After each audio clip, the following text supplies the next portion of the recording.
Good morning mga idol. Welcome po dito sa ating munting manukan, Oma Antiqueño GF. Hindi pa kayo nakapag-subscribe, subscribe na para updated kayo sa lahat ng mga videos na ina-upload natin dito mga idol about tips conditioning.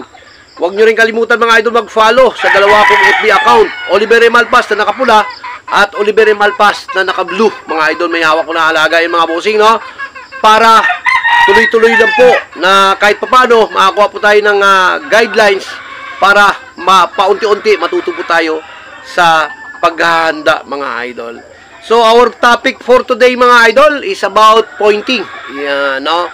So ano ba ang dapat kailangan nating gamitin sa mga pointing? Ang karamihan mostly na ginagamit natin sa pointing mga idol is yung crack corn, no? Yung pointing pellet o di kaya yung pellet or platinum. Yan mga karamihan ginagamit yan, no? So yung iba naman, syempre may mga pambili is mamahalin. Yung mga black rooster mga idol, yan, nako. Oo, yung mga pang-carbo loading nila, yung mga pointing pellet, no? Napakamahal po ng ginagamit nila mga bossing. Pero syempre tayo dahil sa kung ano lang yung kaya ng budget natin mga bossing, yun lang po yung nadali natin. Pagkatapos, yung mga juicy fruit, ibig sabihin yung makakatas na mga prutas, katulad ng mga lemon, no? Katulad ng mga piras, no? Yan po, pwede po yan, makakatas yan mga idol, no? Yan yung mga binibigay natin sa ating mga alaga para gawing moisture or gawing tubig nila, no? Pagkatapos, syempre may dala rin tayong mga food supplement, binabalance mo kasi, no? How to control and maintain moisture kasi yan. So binabalance mo mga idol. Depende po yon sa kung paano mo i-maintain. Kasi yung pagpo-pointing mga idol, galing dito sa puso yan. Pakiramdaman kasi yan. Ikaw yung makiramdam. Kahit gaano kagaling yung mentor mo, kung tinuro ng mentor mo at hindi mo naman nararamdaman yun mga bossing, useless din yon, no? Kasi ang pagtuturo, yun lang yun. Yung sinasabi niya lang niya, ito ganito, no? Pag umipot siya ng matigas, no, kailangan bigyan mo ng tubig, no? So 1 dip, 2 dips. Pag umipot siya ng basa, so bigyan mo ng mga oats o di kaya pointing pellet. Yan ang mga binibigay. Tinitimpla yun mga bossing. So ako kasi advance kasi ako, every 2 hours kasi ako monitor. Kailangan halimbawa bago yung aking pagpe-perform babaw na entablado, kailangan 2 hours before naka-relax na ako. Kumbaga, naka-stretching na ako. Kumbaga, eksakto na yung balance ng pangangatawan ko, no? Kailangan naka-peak na ako, no? Yon.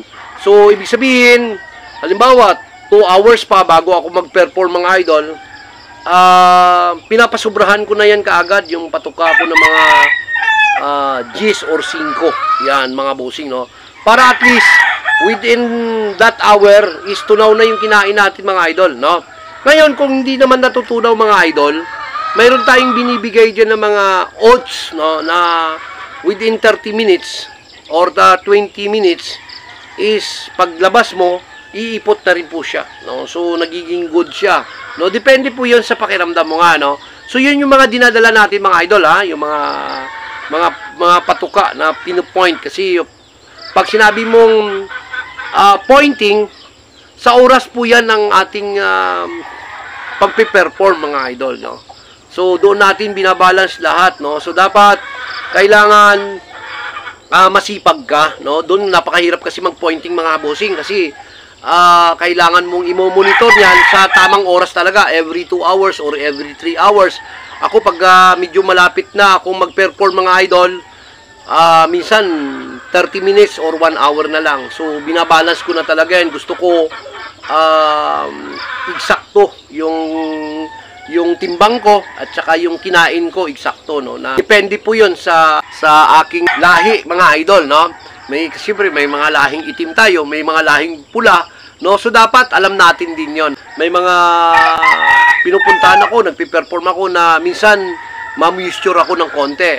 Ngayon, pag may mga pinupuntahan din ako na bago ako mag-perform, is medyo empty na ako mga bossing, no?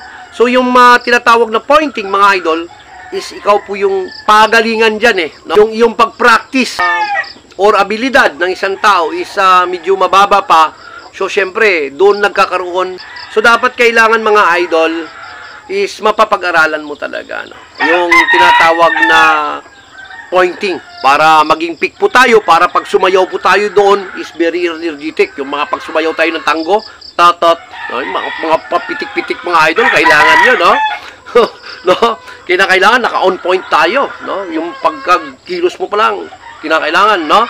Pagkatapos, dapat pag nilagay tayo mga idol, pag na-relax tayo, syempre kinakailangan mag-stretching muna tayo mga idol kasi para maiwasan po yung pagkatigas ng mga muscle natin mga idol. Kaya kinakailangan i-stretching din natin yan, no? Mga bossing.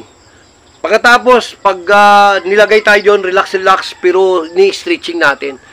Kumbaga, alerto tayo mga bossing. Ibig sabihin, yun na yung sign na pag nag-perform na po tayo sa ibabaw ng entablado, is maayos na po tayo.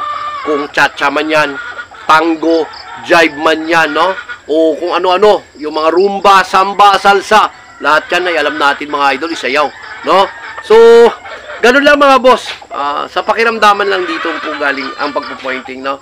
Diyan, pag lamang po ang may experience diyan, no? Kasi yung tinuturo, syempre yun lang yung susundin mo. Pero pag eksperyensyado ka, syempre, nababalance mo talaga yun mga idol. God bless mga idol. Sana may natutunan naman tayo, no, sa ating topic for today sa susunod naman mga boss.